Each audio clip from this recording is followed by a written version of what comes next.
Salut les gens! Aujourd'hui, on se retrouve pour la présentation du deck Azir.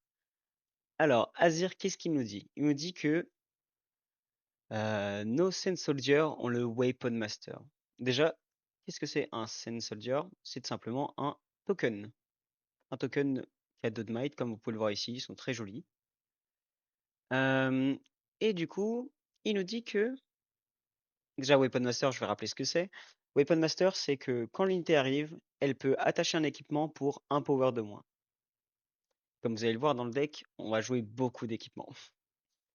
Et ensuite, pour un en Exhaust la légende, tu peux jouer un Sense Soldier Unit à ta base si tu as joué un équipement ce tour.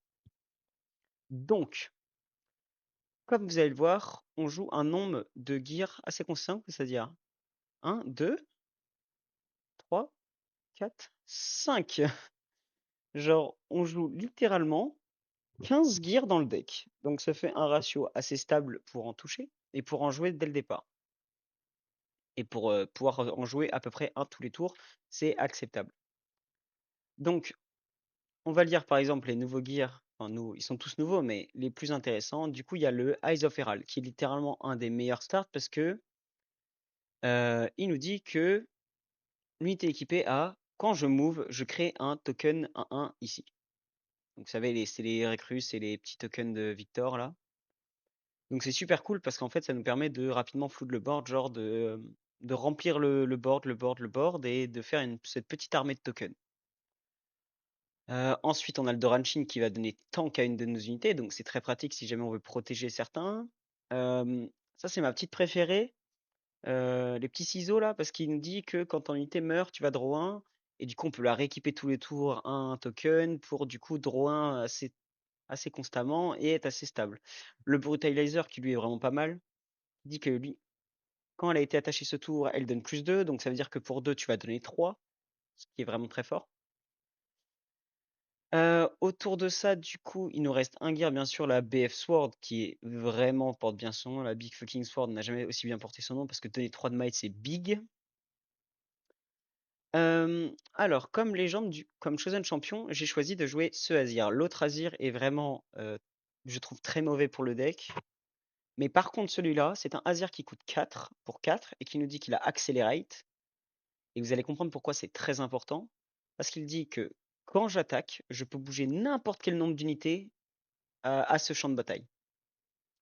Et en gros, ça veut dire que vous pouvez aller avec vos tokens sur un champ de bataille à gauche et revenir jouer votre Azir, envoyer tous les tokens sur l'autre champ de bataille pour être sûr de le prendre.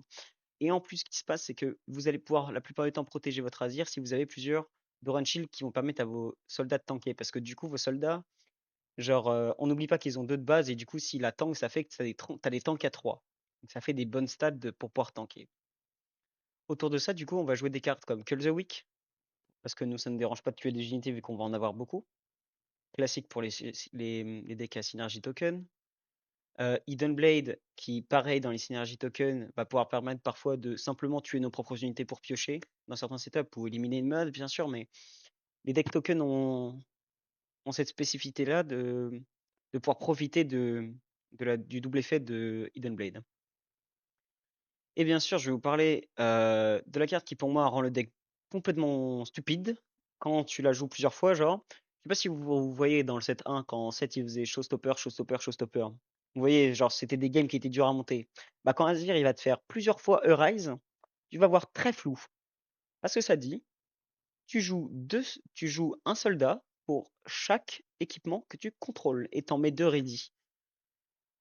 Du coup, ça fait que en late game, c'est stupide parce que généralement, tu vas voir, allez, sur le T6, enfin, sur quand tu vas vouloir jouer ça, genre pour 6, généralement, tu vas avoir 4 guerres. Et déjà, même si tu en as 3, déjà, c'est acceptable. Ce qui est possible, hein, quand tu vas avoir 6 runes, c'est possible d'en avoir 3, hein.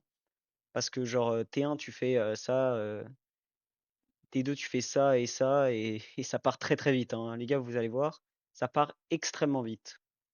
Genre, Rise est une carte de fou furieux, genre. C'est pas pour autant que tu l'avais au Mulligan, hein. Au Mulligan, tu veux principalement des gears et de quoi gérer un peu. Tu veux pas vraiment grand chose d'autre. Autour de ça, bien sûr, comme on joue une stratégie token, on va se permettre de jouer Grand Stratagème qui donne à toutes nos unités plus 5. On aurait pu jouer Imperial Decree, surtout que c'est la carte avec Azir sur l'artwork. Mais moi, j'aurais plus mis ça pour du side deck. Mais c'est une très bonne option. Vous pouvez choisir de jouer l'autre. Ça dépend en fait de ce que vous avez comme format à votre local, par exemple, ou ce que vous visez pour votre major comme deck à counter. Moi, je trouve que grand stratagème, c'est plus flexible. Avoir de la maille, c'est jamais un problème. Surtout que c'est pas comme Victor où ces petits tokens, ils avaient un généralement. Genre là, on a vite des grosses unités, genre. Parce que, bah, par exemple, si j'ai un Sun Soldier qui est équipé de BF Sword, bah, il a 5 et avec Grand Stratagème, je me retrouve avec un token qui a 10. Donc ça finit par être beaucoup de might en cumulé. Autour de ça, bien sûr, on va jouer des cartes qui nous créent des soldats. Donc Zelda, par exemple, qui en plus est une Unidone qui nous permet de jouer un soldat et on peut payer un power jaune pour la mettre ready. Donc parfois, ça peut permettre de conquérir des petits champs de bataille rapidement. Genre si on s'est permis de jouer des équipements au tour d'avant et que genre par exemple on en joue deux, je sais pas, je suis troisième par exemple, je joue deux comme ça, il y en a un que j'équipe avec le soldat que j'ai joué ce tour. Bah, le deuxième, je vais lui mettre shield comme ça quand il va arriver, il va pouvoir aller avec l'autre et faire que celui qui a Eyes of Herald ne meurt pas parce que on veut le garder pour garder de la présence de board pour nous faire nos Call the Weak et de ça efficacement. En plus, il y a une nouvelle carte qui est sortie dans le set que moi je trouve qui est extrêmement forte dans ce genre de synergie et Azir l'utilise plutôt bien parce que tu as dit en réaction déjà pour deux, genre la réaction on le rappelle un des mots-clés les plus forts, tu peux tuer une friendly unit pour donner sa might à quelqu'un, à une autre alliée pendant le tour et draw 1. Donc en plus déjà pour gérer certaines situations, si genre par exemple on a joué un set soldier sur le bench et enfin, sur la base et que on veut à tout prix garder un champ de bataille pour certaines situations, ça peut être utile et en plus ça nous fait piocher un. Et du coup, en parlant de situations qu'on va vouloir garder, je vais vous parler d'un champ de bataille que moi je trouve incroyable, du coup, qui est le Hornforge que j'ai présenté précédemment dans d'autres vidéos, mais je vais rappeler. Ça dit que quand tu contrôles ce champ de bataille, le premier non gold gear non token gear que tu joues coûte un de moins. Et en gros, ça fait que, bah, genre par exemple, je vais pouvoir me mettre à jouer genre mon Doran pour 0 ou ma BF Sword pour 3, mon Brutalizer pour 1, etc., etc. Vous comprenez vite où on va. Moi, je trouve que c'est pas mal dans des match-up un peu plus aggro. On va bien aimer prendre Hornforge parce que ça va nous permettre de rivaliser avec l'agression adverse. Alors que dans des match-up un peu plus contrôle, on va bien aimer Hall of the Legend parce que quand on conquiert Here, on peut ready la légende. Du coup, ça nous permet de faire deux Sun Soldier en un tour, ce qui est vraiment pas mal. Genre pour 3 faire 2 Sun Soldier, c'est acceptable. Genre par exemple, on peut comparer à Desert Call. euh, qui nous dit que on peut faire un Sand Soldier pour 2 et en repeat on peut en refaire un deuxième, donc ça nous coûte 4. Et comme vous voyez, du coup, finalement, Hall of Legend nous permet de faire la même chose mais pour 3. Donc c'est très très fort. Et bien sûr, en dernier, vu qu'on est un deck quand même aggro Azir, on va jouer Arena Greatest, qui, on le rappelle, bien sûr, au début de ton tour, tu peux marquer un point, ce qui nous permet de faire des parties entre guillemets à 7. Donc ça accélère la partie.